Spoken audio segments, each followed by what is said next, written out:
Natupok ang nasa 30 bahay sa Parañaque kaninang tanghali. Kagabi lang, nagkasunog din sa lugar kung saan isa ang nasawi. Nasa frontline ng balitang yan, si Ian Suyo. Malaking apoy ang bumulabog sa mga residente ng Santa Maria Road sa Barangay San Antonio sa Parañaque kaninang tanghali. Pasado alas 12, sumiklab ang apoy sa residential area.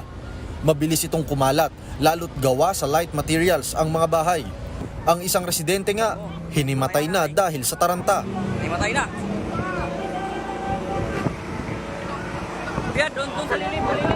Pahirapan ang pag-apula sa apoy dahil makipot ang daan at mainit pa ang panahon. Because of mga sa hangin at saka sa sikip din ng daan, medyo at sa init ng panahon, medyo nagre-raise talaga siya sa third alarm. Halos 2 oras rin nagtagal ang sunog bago tuluyang naapula bandang 1:41 PM.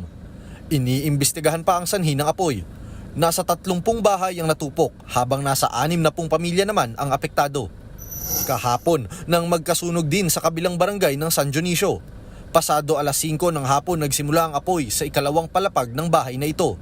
Sa kasamaang palad, isa ang nasawi sa sunog. Natagpuan ang kanyang katawan sa bahay na pinagmulan ng sunog. Ayon sa BFP, posibleng natutulog ang biktima ng magkasunog at nasawi dahil sa suffocation. Sa kabuuan, 3 bahay ang natupok at 12 pamilya ang naapektuhan ng sunog. Nagbabalita mula sa frontline, Ian Suyo, News 5. Mga kapatid, Jess De Los Santos po ang inyong kasangga sa paghahatid ng balita para sa may alam at may pakialam. Para sa tuloy-tuloy na makabuluhang balitaan, mag-follow at mag-subscribe na sa social media pages ng News 5.